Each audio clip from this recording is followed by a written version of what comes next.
இது எனக்கு 8 வயதாக இருந்தபோது நடந்த உண்மை கதை. இந்த கதை உங்கள் ஆன்மாவை கண்டிப்பாக தொட்டுவிடும்.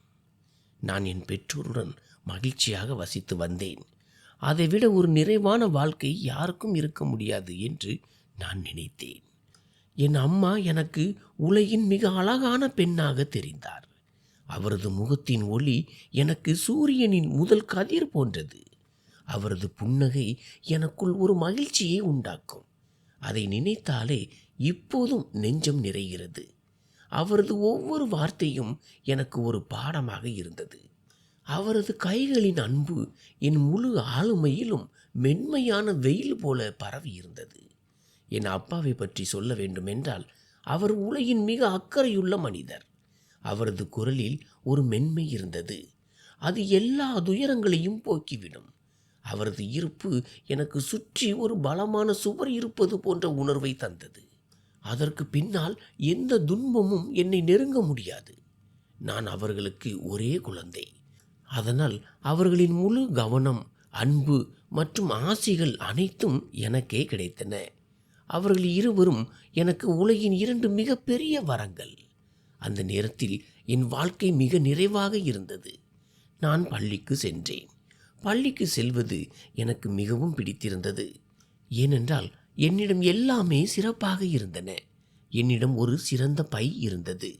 அதை நான் பெருமையுடன் தோளில் சுமந்து செல்வேன். என்னிடம் ஒரு சிறந்த தண்ணீர் பாட்டில் இருந்தது.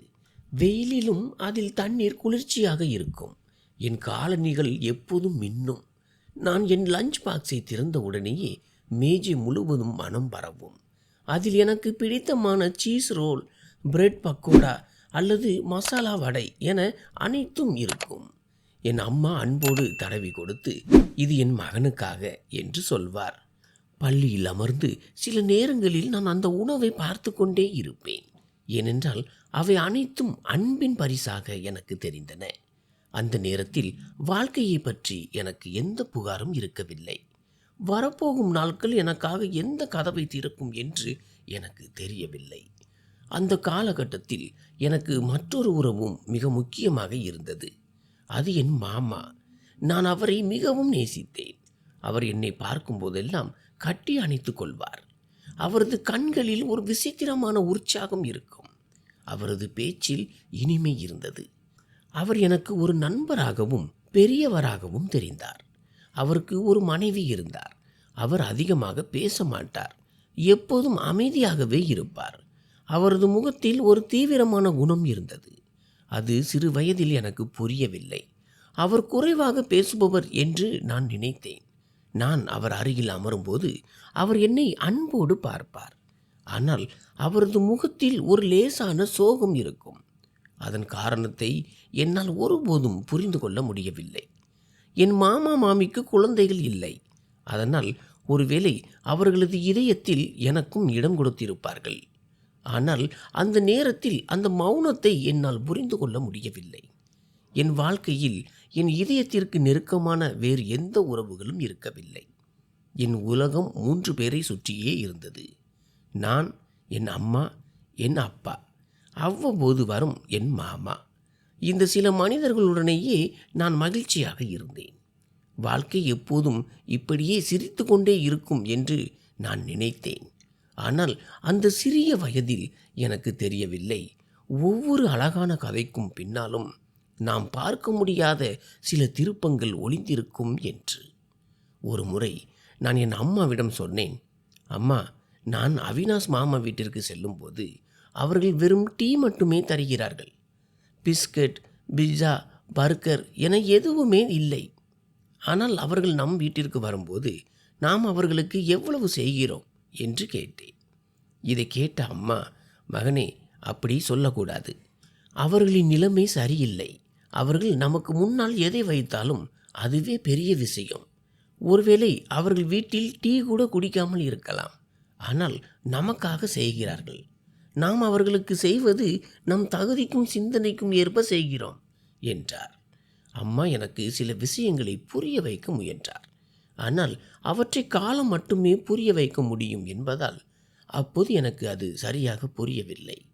நான் என்னை மிகவும் அதிர்ஷ்டசாலியாக கருதினேன். மற்ற குழந்தைகளிடம் இல்லாத பல பொருட்கள் என்னிடம் இருந்தன.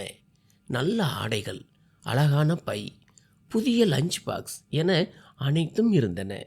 மற்ற குழந்தைகளின் கண்கள் என் காலணிகள் மற்றும் பொருட்களின் மீது இருப்பதை நான் கவனித்தேன். இன்றும் எனக்கு அந்த நாள் அப்படியே நினைவிருக்கிறது. என் வாழ்க்கையின் மிக மோசமான நாள் அது. ஒரு சாதாரண காலை பொழுது என் வாழ்க்கையையே மாற்றிவிட்டது. என் பெற்றோர்கள் கிராமத்திற்கு ஏதோ நிலம் சம்பந்தமாக வேலைக்காக சென்று கொண்டிருந்தார்கள். அவர்கள் என்னை தயார் செய்து மாமா வீட்டில் விட்டுவிட்டு செல்ல விரும்பினார்கள். ஆனால் நான் அவர்களுடன் தான் வருவேன் என்று அடம் பிடித்தேன். நான் தனியாக இருக்க மாட்டேன் என்று மீண்டும் மீண்டும் சொல்லிக்கொண்டே இருந்தேன். அவர்கள் அன்பாக எனக்கு புரிய வைக்க முயன்றார்கள். கிராமத்தில் வெயில் அதிகமாக இருக்கும். அங்கே நிறைய அலைச்சல் இருக்கும். நாங்கள் ஏதோ வேடிக்கை பார்க்க போகவில்லை. அங்கே கடைகளோ விளையாட்டுகளோ அல்லது சுற்றி பார்க்க இடங்களோ ஏதும் இல்லை. நீ அங்கே வந்து என்ன செய்வாய்? பள்ளி இருந்தாலாவது அங்கே விட்டு விடுவோம். இன்று ஞாயிற்றுக்கிழமை என்பதால் நீ மாமா வீட்டிலேயே இரு என்றார்கள். நான் ஒத்துக்கொண்டேன். ஆனால் என் மனதில் ஆழ்ந்த சோகம் இருந்தது. மாமா வீட்டில் டிவியோ வீடியோ கேமோ அல்லது விளையாட்டு பொருட்களோ ஏதும் இல்லை. இன்றைய நாள் மிக கடினமாக போகிறது என்று நான் நினைத்தேன். நான் அமைதியாக தலையசைத்து சரி என்று சொன்னேன். அவர்கள் இருவரும் என்னை மாமா வீட்டில் விட்டுவிட்டு சென்றார்கள். ஒரு நிலத்தின் பத்திரங்களை அவர்கள் பெயருக்கு மாற்றும் ஒரு சாதாரண சடங்கிற்காக சென்றார்கள். நான் மாமா வீட்டில் அமர்ந்திருந்த அந்த தருணம் எனக்கு இன்னும் நினைவிருக்கிறது. என் மாமாவிடம் இந்த குழந்தைக்கு என்ன சாப்பாடு கொடுப்பது? நம் வீட்டில் ஒன்றுமே இல்லையே. நீங்கள் கடைக்கு சென்று இவன் சாப்பிடும் ஏதாவது வாங்கி வாருங்கள். அது என்ன, பாஸ்தா, அதையே வாங்கி வாருங்கள். நான் செய்து தருகிறேன் என்றார். மாமியின் குரல் எப்போதும் போல கண்டிப்புடன் இருந்தது. மாமா என்னிடம் பணம் இல்லை, நான் முயற்சி செய்கிறேன் என்று சொல்லிவிட்டு வீட்டிலிருந்து கிளம்பினார். நேரம் கடந்து கொண்டே இருந்தது. எனக்கு பசி எடுக்க ஆரம்பித்தது. நான் மாமியிடம் எனக்கு ஏதாவது சாப்பிட கொடுக்கும்படி கேட்டுக்கொண்டே இருந்தேன். ஆனால் அவர் ஒவ்வொரு முறையும் வீட்டில் ஒன்றுமில்லை, மாமாவும் இன்னும் வரவில்லை என்று கூறிக்கொண்டே இருந்தார். வயிற்றில் பசியும் இதயத்தில் ஒருவித வெறுமையும் கலந்த அந்த உணர்வை நான் முதல் முறையாக உணர்ந்தேன். அந்த வீடு எனக்கு அந்நியமாகவும் மௌனமாகவும் இருந்தது. அந்த மௌனத்தில் என் பசி இன்னும் அதிகரித்தது. இரவானது. நான் களைப்படைந்து அமர்ந்திருந்தேன். அப்போது மாமா திரும்பி வந்தார். அவர் முகம் மிகவும் பதற்றமாக இருப்பதை என்னால் பார்க்க முடிந்தது. ஆனால் என்னால் எதையும் புரிந்து கொள்ள முடியவில்லை. வந்தவுடனேயே அவர் மாமியிடம் மெதுவாக பேசினார். என்னிடமிருந்து எதையோ மறைக்க முயல்வது போல அவர்களின் பேச்சு இருந்தது. என்ன நடந்தது என்று நான் கேட்டேன். ஆனால் யாரும் பதில் சொல்லவில்லை. அவர்கள் என்னிடம், மகனே, நீ தூங்கு, உன் பெற்றோர்கள் வர தாமதமாகும், அவர்கள் காலை வருவார்கள், நீ இப்போது ஓய்வெடு என்று சொன்னார்கள். பசியுடனேயே என்னை அங்கே உறங்க வைத்தார்கள். நான் படுத்தேன். அம்மா அப்பா காலையில் வந்ததும் மாமி எனக்கு சாப்பாடு கொடுக்கவில்லை என்று அவர்களிடம் புகார் செய்ய வேண்டும் என்று நான் நினைத்து கொண்டிருந்தேன். அவர்களுக்கு எல்லாவற்றையும் சொல்ல வேண்டும் என்று எனக்குள்ளேயே உறுதி பூண்டேன். ஆனால் நான் நினைத்தது போல ஒரு காலை பொழுது ஒருபோதும் வராது என்று எனக்கு தெரியவில்லை. நான் தூங்கிக் கொண்டிருந்த போது திடீரென்று வீட்டில் அழுகுரல் கேட்டது. அந்த சத்தம் என் இதயத்தையே நடுங்க செய்தது. நான் பயந்து போய் எழுந்து அமர்ந்தேன். கதவுக்கு வெளியே ஏதோ சலசலப்பு இருந்தது. மாமி அழுவது கேட்டது. மாமாவின் மூச்சு காற்று கனமாக இருந்தது. என்ன நடக்கிறது என்று எனக்கு புரியவில்லை. ஆனால் நான் வெளியே வந்தபோது எல்லாமே மாறியிருந்தது. என் பெற்றோரின் கார் விபத்துக்குள்ளாகி முற்றிலும் நசுங்கிவிட்டதாக எனக்கு தெரிவிக்கப்பட்டது. அவர்களுக்கு பலத்த காயம் ஏற்பட்டு அவர்கள் இப்போது இந்த உலகில் இல்லை என்று சொன்னார்கள். எனக்கு எதுவுமே புரியவில்லை. மரணம் என்றால் என்னவென்று கூட தெரியாத சிறிய வயது எனக்கு. அவர்களின் உடல்கள் வீட்டிற்கு கொண்டு வரப்பட்ட போது எனக்குள் இருந்த எல்லா சத்தங்களும் ஒரே நேரத்தில் மௌனமாகிவிட்டன. மீண்டும் ஒருபோதும் ஒட்ட வைக்க முடியாத ஏதோ ஒன்று எனக்குள் உடைந்து விட்டதை உணர்ந்தேன். நான் கதறி அழுதேன். மூச்சு விட திணறினேன். அழுது அழுது மயக்கம் அடைந்தேன். நான் கண் விழித்து பார்த்தபோது அவர்கள் இருவரும் நிரந்தரமாக பிரிந்து சென்றிருந்தனர். என்னால் அவர்களை அழைக்கவோ அணைத்து கொள்ளவோ, ஏன் என்னை தனியாக விட்டு சென்றீர்கள் என்று கேட்கவோ முடியவில்லை. அந்த வயதில் ஒரு குழந்தைக்கு அதிர்ச்சி என்றால் என்னவென்று தெரியாது. ஆனால் அன்று நடந்தது என் வாழ்க்கையின் முதல் மற்றும் ஆழமான அதிர்ச்சி. அது என் அப்பாவித்தனத்தை ஒரே நாளில் அழித்துவிட்டது. அந்த நாள் கடந்து சென்றது. ஆனால் அதன் வலி எனக்குள் நிரந்தரமாக தங்கிவிட்டது. சோகத்தில் நான் உணவு உண்ணவில்லை. என் இதயம் கனமாக இருந்தது. அவர்கள் எப்போது வேண்டுமானாலும் வருவார்கள் என்று நான் கதவையே பார்த்து கொண்டிருந்தேன். ஆனால் என் உலகம் உடைந்து சிதறிவிட்டது. இந்த துயரத்திற்கு இடையில் மற்றொரு இடியும் எங்கள் மீது விழுந்தது. என் அப்பா ஒருவரிடம் பெரிய அளவில் கடன் வாங்கியிருந்தது தெரிய வந்தது. அவர் தொழில் செய்ய விரும்பினார். ஆனால் அதில் லாபத்திற்கு பதிலாக நஷ்டமே ஏற்பட்டது. கடன் அதிகரித்து கொண்டே சென்றது. எங்கே மக்கள் எங்கள் வீட்டை பறித்து விடுவார்களோ என்று அவர் பயந்தார். இதற்காகத்தான் அவர் கிராமத்தில் இருந்த நிலத்தின் ஆவணங்களை எடுத்து வர சென்றார். நிலத்தை விற்று கடனை அடைத்து வீட்டை பாதுகாப்பதற்காகவே அவர்கள் கிராமத்திற்கு சென்றார்கள். ஆனால் அவர்கள் திரும்பி வரவே இல்லை. எனக்கென்று வீடும் இல்லை, ஆதரவும் இல்லை. சில நாட்களுக்கு பிறகு மக்கள் வந்து எங்கள் வீட்டை ஆக்கிரமித்து கொண்டார்கள். வீட்டு சாமான்கள், 2-4 பாத்திரங்கள், என் சில உடைகள், என் பொம்மைகள் போன்ற சில பொருட்கள் மட்டுமே மாமி மற்றும் மாமாவிற்கு திரும்ப கிடைத்தன. மீதி எல்லாமே வீட்டின் கூடவே சென்று விட்டது. காரையும் அவர்கள் எடுத்து கொண்டார்கள். என் வாழ்க்கையிலிருந்து நல்ல விஷயங்கள் ஒவ்வொன்றாக விலகி சென்றன. என் அப்பா எனது 2 ஆண்டு பள்ளி படிப்பிற்கான கட்டணத்தை முன்கூட்டியே செலுத்தியிருந்தார். அதனால் என்னால் 2 வருடங்கள் பள்ளிக்கு செல்ல முடிந்தது. ஆனால் அதற்கு பிறகு என்ன நடக்கும் என்று எனக்கு தெரியவில்லை. என் வாழ்க்கை நகர்ந்து கொண்டிருந்தது. ஆனால் அது அங்கேயே நின்றுவிட்டது போன்ற ஒரு உணர்வு இருந்தது. மாமி மற்றும் மாமாவும் பெரும் அதிர்ச்சியில் இருந்தார்கள். அவர்கள் முன்பே அவ்வப்போது சண்டையிட்டுக் கொள்வார்கள். ஆனால் இப்போது என் காரணமாக அவர்களுக்குள் சண்டைகள் அதிகரித்தன. நான் வீட்டில் இருப்பதை அவர்கள் விரும்பவில்லை என்று அர்த்தம் அல்ல. ஆனால் மாமிக்கு தன் சொந்த கவலைகள் இருந்தன. நாம் ஏற்கனவே கஷ்டத்தில் இருந்தோம். பெரியவர்கள் என்பதால் பசியை பொறுத்து கொண்டோம். ஆனால் இப்போது ஒரு சிறிய குழந்தை இருக்கிறது. இவனை எப்படி பார்த்து கொள்வது? இவன் செல்லமாக வளர்ந்த பிள்ளை. இவனுக்கு தேவையானதை நாம் எப்படி செய்வோம் என்று அவர் கவலைப்படுவார். மாமா அவருக்கு புரிய வைப்பார். நமக்கு குழந்தைகள் இல்லை. ஒருவேளை கடவுள் நமக்கு இந்த வாய்ப்பை கொடுத்திருக்கலாம். நாம் இவனை பசியோடு உறங்க விட மாட்டோம் என்று சொல்வார். அவர் என் தலையை தடவி, மகனே கவலைப்படாதே, உன்னை நாங்கள் தனியாக விட மாட்டோம் என்று கூறுவார். ஆனால் அவர்கள் பேச்சை கேட்டாலும் நான் அமைதியாகவே இருப்பேன். என் இதயம் என் பெற்றோரை தேடிக்கொண்டே இருக்கும். யாரோ என்னை தூக்கி ஒரு இருட்டு அறையில் போட்டது போல நான் உணர்ந்தேன். இப்போது என் வாழ்க்கையின் மிகப்பெரிய சிக்கல் என்னவென்றால், நான் பள்ளிக்கு சென்றாலும் அங்கு ஒவ்வொரு நாளும் எனக்கு ஒரு புதிய வழியை தந்தது. கட்டணம் முன்பே செலுத்தப்பட்டிருந்தது. புத்தகங்களும் அதிலேயே அடக்கம். என்னிடம் 2-3 ஜோடி சீருடைகள் இருந்தன. அவற்றை நான் துவைத்து துவைத்து அணிந்து கொள்வேன். ஆனால் மதிய உணவு இடைவேளை வரும்போது தான் உண்மையான பிரச்சனை தொடங்கும். எங்கள் பள்ளியில் ஒரு விதி இருந்தது. ஒவ்வொரு குழந்தையும் வீட்டிலிருந்து தங்களுக்கு பிடித்த உணவை கொண்டு வர வேண்டும். அப்போதுதான் அனைவரும் ஒன்றாக அமர்ந்து சாப்பிட முடியும். யாரும் வெட்கப்பட தேவையில்லை. ஆனால் என் வீட்டில் அந்த அளவிற்கு வசதி இருக்கவில்லை. என் லஞ்ச் பாக்ஸில் வைப்பதற்கு வீட்டில் எதுவும் இருக்காது. அதனால் மற்ற குழந்தைகளுக்கு நான் மதிய உணவு கொண்டு வந்திருக்கிறேன் என்று தோன்றுவதற்காக மாமி தினமும் ஒரு காலியான லஞ்ச் பாக்ஸை கொடுத்து விடுவார்.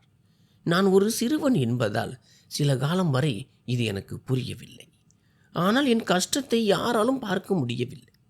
1-2 முறை ஆசிரியர் என்னிடம் வந்து சிரித்து கொண்டே, குணால், நீ இன்று சீக்கிரமாகவே சாப்பிட்டு முடித்து விட்டாயா என்று கேட்டார். நான் தலையை குனிந்து கொண்டு, எனக்கு மிகவும் பசியாக இருந்தது, அதனால் சீக்கிரம் சாப்பிட்டு விட்டேன் என்று சொன்னேன். ஆனால் அந்த லஞ்ச் பாக்ஸோ காலியாக இருந்தது. எங்கே ஆசிரியர் அதை திறந்து பார்த்து விடுவாரோ என்ற பயம் எனக்கு எப்போதும் இருக்கும். அதனால் நான் பேச்சை மாற்றிவிட்டு அங்கிருந்து நகர்ந்து விடுவேன்.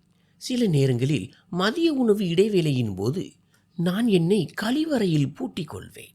அங்கே நின்று கொண்டு மற்ற குழந்தைகளின் சிரிப்பு சத்தம், அவர்கள் சாப்பிடும் சத்தம் மற்றும் பேச்சுக்களை கேட்பேன். அது என் இதயத்தில் குத்துவது போல இருக்கும்.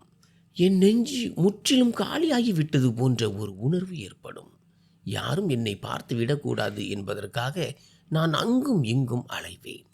அல்லது பள்ளியின் பின்புறம் சென்று அமர்ந்து என் வயிற்று பசியை பொறுத்து கொள்வேன்.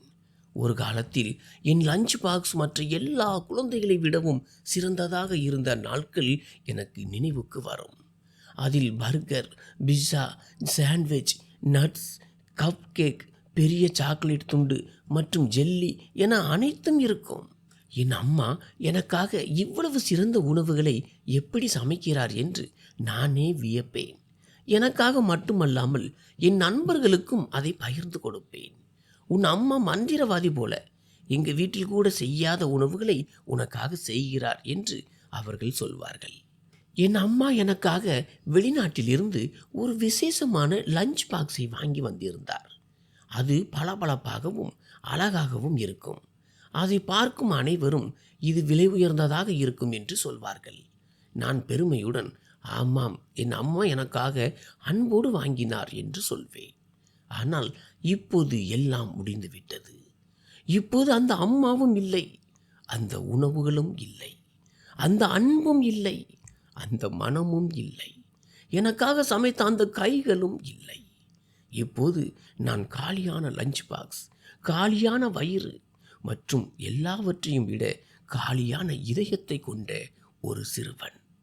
இந்த உலகில் யாராவது மிக குறுகிய காலத்தில் இவ்வளவு பெரிய மாற்றத்தை சந்தித்திருந்தால் அது நானாகத்தான் இருப்பேன் என்று நான் நினைப்பேன். என் மனநிலையை யாராலும் புரிந்து கொள்ள முடியாது. நான் உள்ளுக்குள் உடைந்து போயிருந்தேன். நான் சிரித்தாலும் என் கண்கள் கலங்கி இருக்கும்.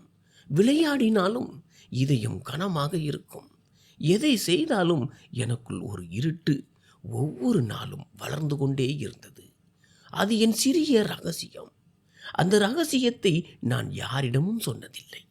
நண்பர்களிடமோ ஆசிரியர்களிடமோ ஏன் வீட்டில் இருப்பவர்களிடமோ கூட சொன்னதில்லை. நான் ஏன் தினமும் அந்த காலியான லஞ்ச் பாக்ஸை எடுத்து செல்கிறேன் என்று எனக்கே தெரியாது. மற்ற குழந்தைகளைப் போல என் கையிலும் ஒரு லஞ்ச் பாக்ஸ் இருக்க வேண்டும் என்பதற்காக இருக்கலாம். அல்லது என் வீட்டின் நிலைமை யாருக்கும் தெரியக்கூடாது என்பதற்காக இருக்கலாம். அல்லது எல்லாம் சரியாக இருக்கிறது என்று எனக்கு நானே பொய் சொல்லிக் கொள்வதற்காக இருக்கலாம். தினமும் மதிய உணவு இடைவேளை தொடங்கியதும் நான் கழிவறை நோக்கி செல்வேன். மெதுவாக கதவை திறந்து கொண்டு அங்கே ஒளிந்து கொள்வேன். யாராவது கேட்டால் கை கழுவ வந்தேன் அல்லது தாகமாக இருந்தது தண்ணீர் குடிக்க வந்தேன் என்று பொய் சொல்வேன். ஆனால் உண்மை என்னவென்றால் என் லஞ்ச் பாக்ஸ் காலியாக இருந்தது. அன்றைய தினமும் நான் கழிவறையில் அமர்ந்து அழுது கொண்டிருந்தேன். என் முகத்தை முழங்கால்களுக்குள் மறைத்து கொண்டேன். எனக்கு பசியாகவும் இருந்தது, அழுகையாகவும் வந்தது. மற்ற குழந்தைகளுக்கு முன்னால் சாதாரணமாக தெரிவதற்காக அவசரமாக துடைத்து கொண்டு வெளியே வந்தேன். ஆனால் நான் வெளியே வந்தபோது என் முன்னால் தலைமை ஆசிரியர் நின்று கொண்டிருந்தார். ஏதோ சந்தேகம் வந்தது போல அவர் என்னை உற்று பார்த்தார். மகனே, நீ ஏன் கழிவறையில் அழுது கொண்டிருந்தாய் என்று கேட்டார். அவரது குரல் கண்டிப்புடன் இல்லை, ஆனால் நேரடியாக என் இதயத்தை தொட்டது. நான் பதட்டம் அடைந்தேன். இல்லை சார், நான் கை கழுவ வந்தேன் என்றேன். அவர் புருவத்தை உயர்த்தி, மதிய உணவு இடைவேளை இப்போதுதான் தொடங்கியது, பிறகு ஏன் இவ்வளவு நேரம் உள்ளே இருந்தாய்?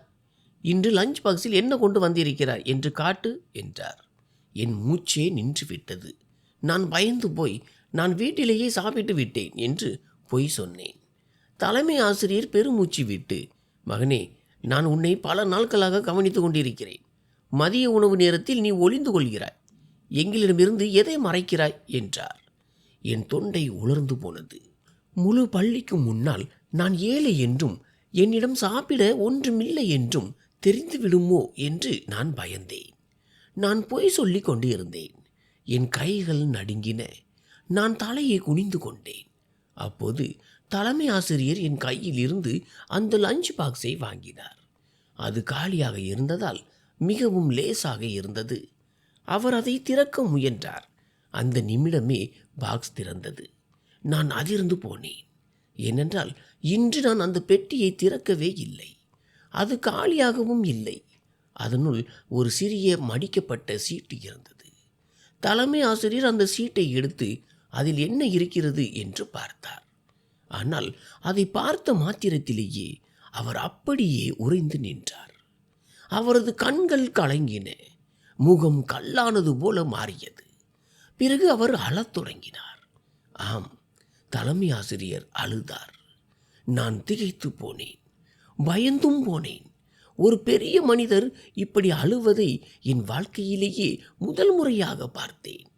அவர் அமைதியாக தன் கைக்குட்டையை எடுத்து துடைத்து கொண்டார். நீண்ட நேரம் என்னை உற்று பார்த்தார். பிறகு அருகில் நின்ற ஆசிரியரை அழைத்து, இவனை என் அலுவலகத்திற்கு அழைத்து செல்லுங்கள் என்றார். அவரது குரல் கனமாகவும் நடுங்கியும் இருந்தது. நான் மாட்டிக்கொண்டேன் என்று எனக்கு புரிந்தது.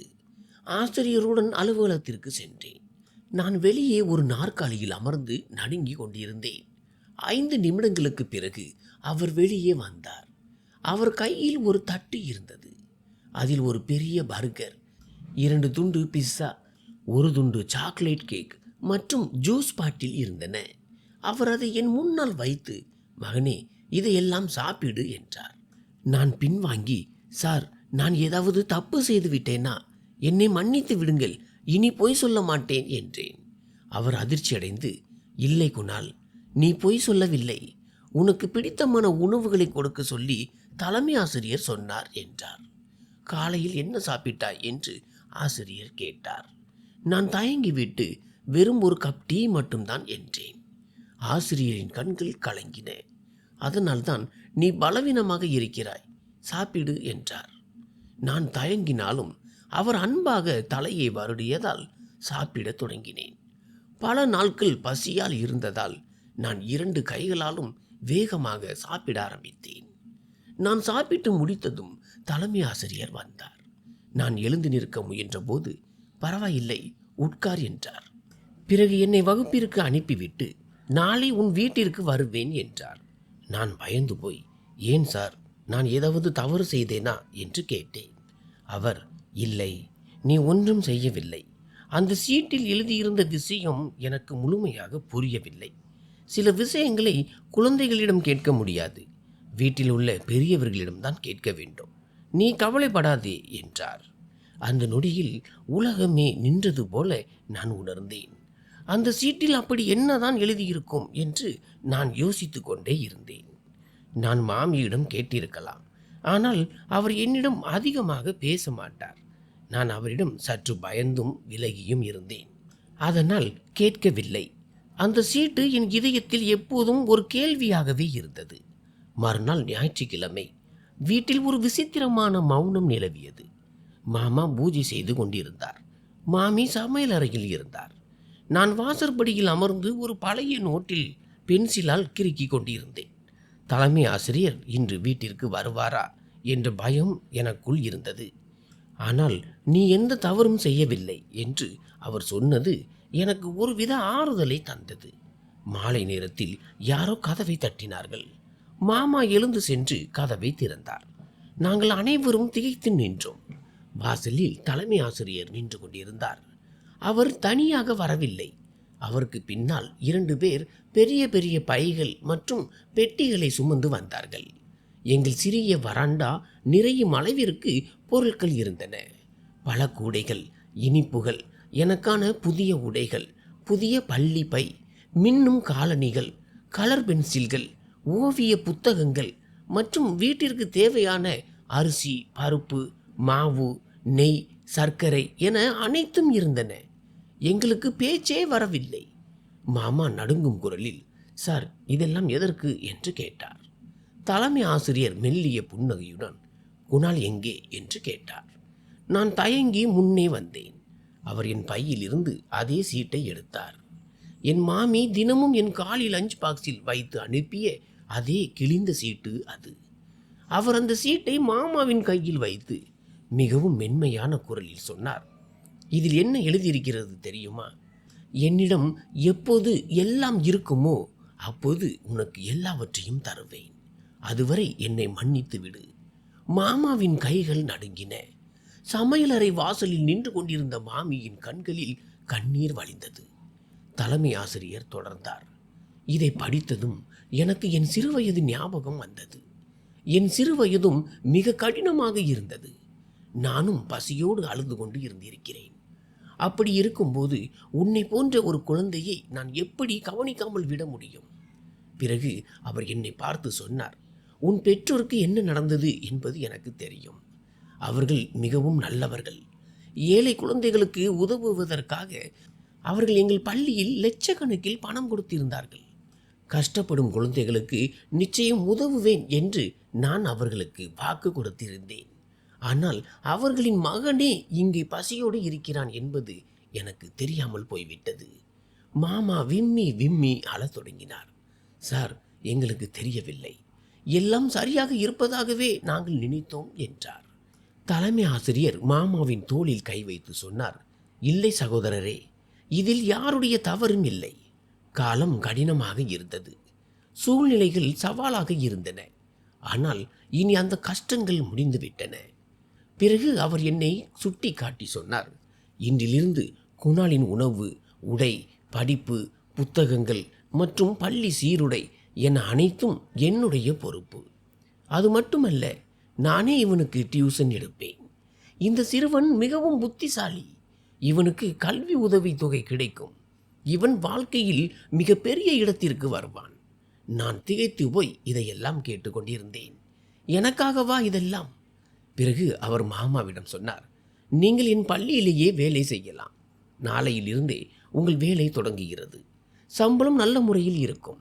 நிரந்தரமான வேலையாகவும் இருக்கும். நீங்களும் குணாலும் இனி பாதுகாப்பாக இருப்பீர்கள். அந்த அறை முழுவதும் ஒரு பேரொளி பரவியது போல இருந்தது. மாமி முன்னே வந்து கைகூப்பி, சார், நீங்கள் எங்கள் வாழ்க்கையையே மாற்றிவிட்டீர்கள். இதை நாங்கள் எப்படி திருப்பி தருவோம் என்றார். தலைமை ஆசிரியரின் கண்கள் கலங்கின. அவர் சொன்னார், எனக்கு திரும்ப எதுவும் வேண்டாம். இவனுடைய அப்பா ஒரு முறை என் கௌரவத்தை காப்பாற்றினார். என் இதயத்தில் இருந்த அந்த கடனை தான் நான் இன்று தீர்த்திருக்கிறேன். நான் அமைதியாக அவரிடம் சென்று அவரை கட்டி கொண்டேன். விம்மி விம்மி அழுது கொண்டிருந்த என்னை அவர் மார்போடு அணைத்து கொண்டார். இனி நீ தனிமையில் இருக்க மாட்டாய் என் மகனே.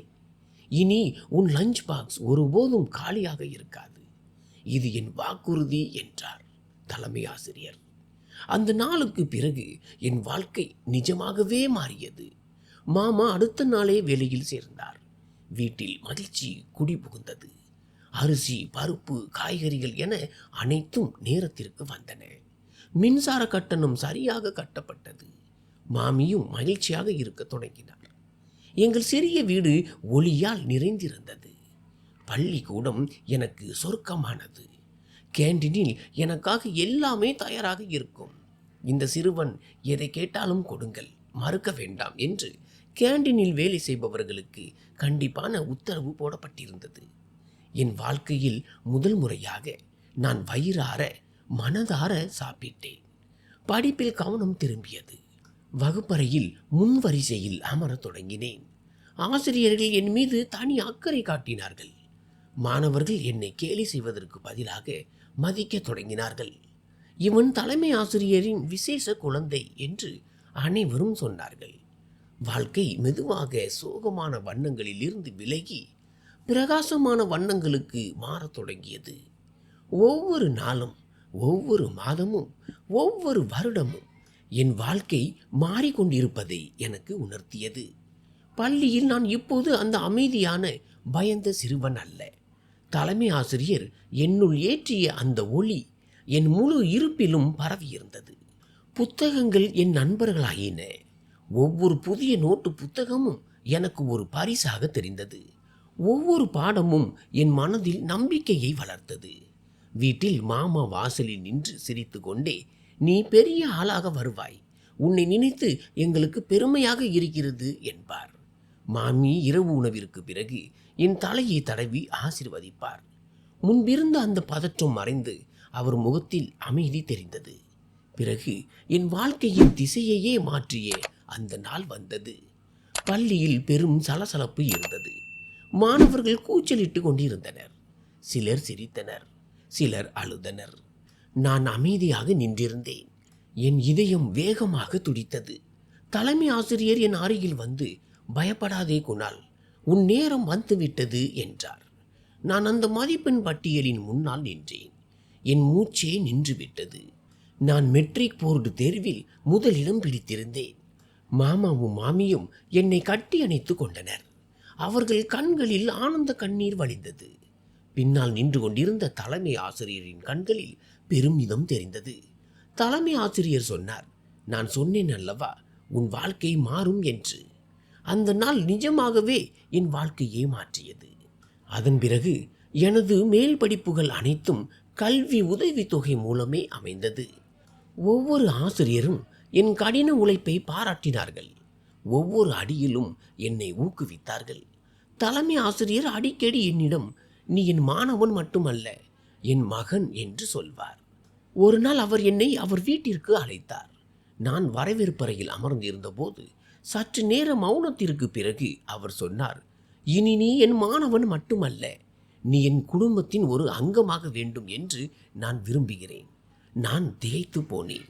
பிறகு அவர் விளக்கமாக சொன்னார், அவர் தனது மகளை எனக்கு திருமணம் செய்து கொடுக்க விரும்புவதாகவும் நான் அவரது மருமகனாக வேண்டும் என்றும் கூறினார். என் கண்கள் கலங்கின. நான் தலை குனிந்து, சார், நான் இந்த அன்பிற்கு தகுதியானவன் அல்ல என்று சொன்னேன். அவர் என் கைகளை பிடித்து கொண்டு, மகனே, நீ இந்த அன்பை விட மேலானவற்றிற்கு தகுதியானவன் என்றார். நான் சம்மதித்தேன். கடவுள் அவருக்கு ஒரு மகனை அளிக்கவில்லை. ஆனால் அவர் என்னை தனது இதயத்தின் ஒரு பகுதியாகவே பார்த்தார். வீட்டில் என் ஒவ்வொரு துக்கமும் மகிழ்ச்சியும் அவருடையதாக மாறியது. மாமி சொல்வார், நீ எங்கள் மகன். கடவுள் உன்னை எங்களுக்கு ஒரு வரமாக கொடுத்திருக்கிறார். உன்னால் தான் எங்களுக்கு இந்த மரியாதை கிடைத்துள்ளது. மாமா எப்போதும் சொல்வார், உன்னை அந்த அதிகாரப்பூர்வ சீருடையில் பார்க்கும் நாளில் என் வாழ்க்கை முழுமையடையும். அதன் பிறகு நான் குடிமை பணி தேர்வுக்கு தயாராக முடிவு செய்தேன். தலைமை ஆசிரியர் தான் எனக்கு இந்த வழியை காட்டினார். உன்னால் இந்த நாட்டுக்காக பல காரியங்களை செய்ய முடியும் என்று அவர் என்னிடம் கூறினார். நான் இரவு பகலாக படிக்க தொடங்கினேன். இரவு 2-3 மணி வரை அறை விளக்கு எரிந்து கொண்டே இருக்கும். நான் தனிமையை உணரக்கூடாது என்பதற்காக மாமி என் அறை கதவுக்கு வெளியே அமர்ந்திருப்பார். மாமா எனக்காக பால் கொண்டு வருவார். அந்த அன்பிற்கு ஈடு இணையே இல்லை. தேர்வு முடிவுகள் வந்தபோது வீட்டின் வெளியே பெரும் சத்தம் கேட்டது. பட்டியலில் முதல் பெயரே என்னுடையது என்று மக்கள் சொன்னார்கள். நான் ஓடி வந்தேன். தலைமை ஆசிரியர் வாசலில் நின்று என்னை கட்டி அணைத்து கொண்டார். நான் சொன்னேன் அல்லவா, நீ பெரிய அதிகாரி ஆவாய் என்று. இன்று என் வார்த்தைகள் பலித்துவிட்டன என்றார். மாமா மற்றும் மாமி ஆனந்த கண்ணீருடன் என்னை ஆசீர்வதித்தார்கள். எனது பணி நியமன கடிதம் வந்தபோது அதில் ஏரியா கமிஷனர் குணால், மதுரை என்று எழுதப்பட்டிருந்தது. அதை பார்த்து கொண்டே இருந்தேன். என் கண்கள் கலங்கின. பசியால் நான் கழிவறையில் அமர்ந்து அழுத அந்த பழைய நாட்கள் என் நினைவுக்கு வந்தன. இன்று அதே நகரத்திற்கு நான் கமிஷனர் ஆகிவிட்டேன். பாதி நகரத்திற்கு என் பெயர் தெரிந்திருந்தது. என் ஒரு தொலைபேசி அழைப்பில் முடிவுகள் மாறின. எந்த பள்ளியில் மாணவர்கள் என் காலி லஞ்ச் பாக்ஸை பார்த்து சிரித்தார்களோ, இன்று அதே நகரத்தின் நிர்வாகம் என் கையில் இருந்தது. நான் ஜன்னல் அருகே நின்று எனக்குள்ளேயே சொல்லிக் கொண்டேன், வாழ்க்கை நிச்சயமாக மாறும். யாராவது நமக்காக துணை நின்றால், யாராவது மனதார ஆசீர்வதித்தால் வாழ்க்கை மாறும். யாராவது நம்மீது நம்பிக்கை வைத்தால் வாழ்க்கை தானாகவே வழிகாட்டும். என் பயிற்சி முடிந்ததும் தலைமை ஆசிரியர் எனது திருமண தேதியை தீர்மானித்தார். அவரது மகள் கோமல் அமைதியான மற்றும் எளிமையான குணமுடையவள். அவள் சொன்னாள், என் அப்பா எப்போதும் உங்களை பற்றி பெருமையாக சொல்வதை நான் கேட்டிருக்கிறேன். நீங்கள் எவ்வளவு கடின உழைப்பாளி என்று எனக்கு தெரியும். மரியாதை மற்றும் அன்பால் நிறைந்த ஒரு உறவு கிடைத்ததற்காக நான் இறைவனுக்கு நன்றி கூறினேன். நான் அவர்கள் அனைவரையும் என்னுடன் அழைத்து சென்று ஒரு அழகான அரசு குடியிருப்பில் தங்க வைத்தேன். மாமி என்னிடம், எனக்கு வேறு எதுவும் வேண்டாம், நீ என்னுடனேயே இருந்தால் போதும் என்று சொல்வார். மாமா தன் ஊன்றுகோலை வைத்துக்கொண்டு சிரித்தபடி, உன்னை சீருடையில் பார்ப்பேன் என்று நான் அப்போதே சொன்னேன், இன்று முழு உலகமே உன்னை பார்க்கிறது என்று பெருமிதம் கொண்டார். நான் அதிகாரியாக எடுத்த முதல் முடிவு, நகரத்தின் ஒவ்வொரு அரசு பள்ளியிலும் ஒரு சிறப்பு திட்டம் கொண்டு வர வேண்டும். எந்த குழந்தையும் இனி பசியோடு இருக்கக்கூடாது. என் வாழ்க்கையில் எல்லாம் சரியாக இருந்தது. ஆனால் என் இதயத்தில் ஒரு வெற்றிடம் மட்டும் அப்படியே இருந்தது. அது என் பெற்றோரின் நினைவுகள். எனக்கு எவ்வளவு வெற்றி, மரியாதை மற்றும் மகிழ்ச்சி கிடைத்தாலும் அந்த ஒரு மூலையில் எப்போதும் ஒரு சோகம் இருந்து கொண்டே இருக்கும்.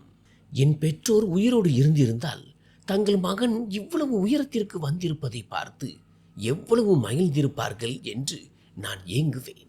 நான் அவர்கள் மடியில் அமர்ந்து அவர்கள் என்னை தட்டி கொடுத்த அந்த நாட்கள் இப்போதும் என் கண் முன்னே வந்து போகின்றன. நான் அவர்களை நிரந்தரமாக இழந்து விட்டேன். அந்த துயரம் இப்போதும் நேற்று நடந்தது போலவே பசுமையாக இருக்கிறது. எனது மனைவி மிகவும் நல்லவள், மென்மையான இதயம் கொண்டவள் மற்றும் மிகவும் புரிந்து கொள்ளும் தன்மையுடையவள். அவள் ஒருபோதும் என் பெற்றோரின் நினைவுகளை ஒரு சுமையாக கருதியதில்லை. துன்பம், பசி மற்றும் தனிமையை தாங்கிய பிறகும் மற்றவர்களிடம் மென்மையுடன் இருப்பதே ஒரு மனிதனின் உண்மையான அடையாளம். அவரே உலகின் வலிமையான மனிதர் என்று என் மனைவி என் கைகளை பிடித்து சொல்லும்போது என் இதயத்தின் சோகம் சற்று குறையும். என் மாமனார், அதாவது என் தலைமை ஆசிரியர், அவர் எனக்கு கல்வி கற்பித்தார், என்னை பாதுகாத்தார், என்னை செதுக்கினார். அவர் எனக்கு ஒரு ஆசிரியர், ஒரு வழிகாட்டி மற்றும் ஒரு தந்தை. அவர் எனக்கு இலக்கை காட்டினார், பாதையை தெளிவுபடுத்தினார், விழுந்த பிறகு மீண்டும் எழுந்து நிற்கும் தைரியத்தை தந்தார். அவருக்கு முன்னால் அமரும்போது இப்போதும் நான் அந்த சிறுவனாகவே உணர்கிறேன். அவர் எனக்கு வெறும் கல்வியை மட்டும் தரவில்லை, என்னை ஒரு மனிதனாக மாற்றினார். அவர் இல்லை என்றால் அந்த சிறுவயது துயரங்களில் நான் மூழ்கி போயிருப்பேன். என் மாமியார் என்னை ஒரு மகனாகவே ஏற்றுக்கொண்டார். ஒரு தாய் தரும் அதே அன்பை எனக்கு வழங்கினார். குணால், நீதான் எங்கள் வீட்டின் வெளிச்சம் என்று அவர் சொல்லும் வார்த்தைகள் என் காயங்களுக்கு மருந்தாக அமைந்தன. மாமா மற்றும் மாமி நான் ஆதரவற்று கிடந்தபோது எனக்கு நிழலாக நின்றவர்கள். நான் சோர்வடையும் போதெல்லாம் அவர்களிடம் செல்வேன். உனக்காக எங்களை தேர்ந்தெடுத்த இறைவனுக்கு நன்றி, உன்னால் எங்களுக்கு பெருமை என்று அவர்கள் சொல்லும்போது என் இதயம் நிறையும். நான் என் பெற்றோரின் கல்லறைகளுக்கு சென்று நீண்ட நேரம் அமர்ந்திருப்பேன். அந்த மௌனத்தில் நான் கல்லறையை தொட்டு செல்வேன். நீங்கள் உயிரோடு இருந்து இருக்கக்கூடாதா? உங்கள் முன்னால் நான் இந்த சீருடையில் நின்றிருக்க கூடாதா? என் கமிஷனர் பதவியை கண்டு நீங்கள் மகிழ்ந்திருக்க கூடாதா என்று ஏங்குவேன். வாழ்க்கையின் சில காயங்கள் ஒருபோதும் ஆறாது, சில ஆசைகள் ஒருபோதும் நிறைவேறாது. அவர்கள் ஆன்மா சாந்தியடைய நான் இறைவனிடம் பிரார்த்தனை செய்வேன். காலம் கடந்து சென்றது, என் பொறுப்புகள் அதிகரித்தன. ஆனால் எனக்கு கிடைக்காத வாய்ப்புகள் மற்ற குழந்தைகளுக்கு கிடைக்க வேண்டும் என்ற நோக்கத்திலேயே நான் பணியாற்றினேன். எந்த குழந்தையும் தனிமை, பயம் மற்றும் பசியால் வாடக்கூடாது என்பதில் நான் உறுதியாக இருந்தேன். நமது கடந்த கால வழிகள் நம்மை மற்றவர்களுக்கு உதவும் கருவியாக மாற்ற வேண்டும், அவர்களை பழிவாங்கும் ஆயுதமாக அல்ல. எந்த ஒரு தந்தையும் தனது வறுமையை கண்டு வெட்கப்படக்கூடாது என்று நான் விரும்பினேன். என் நகரத்தில் யாருடைய வாழ்க்கையும் ஒரு காலத்தில் நான் வாழ்ந்ததை போல இருக்கக்கூடாது என்று நான் உறுதியாக இருந்தேன். என் புதிய குடும்பமே எனக்கு எல்லாமே. என் மனைவி எனக்கு துணையாக இருந்தாள். என் மாமனாரும் மாமியாரும் எனக்கு தூண்களாக இருந்தனர். மாமா மற்றும் மாமி எங்கள் வீட்டின் முதுகெலும்பாக இருந்தனர். விதி என்னிடமிருந்து பறித்த அந்த மகிழ்ச்சியை இவர்களின் வழியாக நான் மீண்டும் பெற்றேன். இப்போது நான் ஒருபோதும் தனிமையில் இல்லை. எனக்கு ஆதரவு இல்லாமல் இல்லை. காலம் கடந்தது. எனக்கு கற்பனை செய்ய முடியாத இந்த மரியாதையை வழங்கிய இறைவனுக்கு நான் தினமும் நன்றி செலுத்தினேன். சோதனைகள் என்பது ஒரு மனிதனை உடைக்க வருவதில்லை, அவனது உண்மையான வலிமையை உலகுக்கு காட்டவே வருகின்றன என்பதை நான் கற்றுக்கொண்டேன். அன்பின் துணை இருந்தால் எந்த கஷ்டத்தையும் தாங்க முடியும் என்பதையும் உணர்ந்தேன். உண்மையான அதிகாரம் என்பது பணத்திலோ பதவியிலோ இல்லை, தான் அனுபவித்த வலியை மற்றவர்களுக்கான கருணையாக மாற்றுவதில்தான் இருக்கிறது. ஒரு மனிதன் தனக்கு கிடைத்த அதிகாரத்தை மற்றவர்களின் நன்மைக்காக பயன்படுத்தும் போதே அவன் உண்மையான வெற்றியை அடைகிறான். இதயத்தில் அன்பு இருந்தால் எந்த இலக்கையும் அடையலாம். ஆனால் வெறுப்பு இருந்தால் எந்த வெற்றியும் நிம்மதியை தராது. ஒரு மனிதன் தனது தாயை கண்டு ஒருபோதும் வெட்கப்படக்கூடாது. ஏனென்றால் தாய் ஒரு மனிதனை உருவாக்குகிறாள். தன்னிடம் உள்ள ஒளியை பிறருக்கு பகிர்ந்து கொடுத்து தனது வலியை பிறருக்கு ஆதாரமாக மாற்றுபவனே பெரிய மனிதன். இந்த உலகில் ஒரு மனிதன் தனது குணத்தால் சம்பாதிக்கும் மரியாதையே மிக சிறந்தது. அதை யாராலும் திருட முடியாது, காலத்தாலும் அழிக்க முடியாது. நன்றி.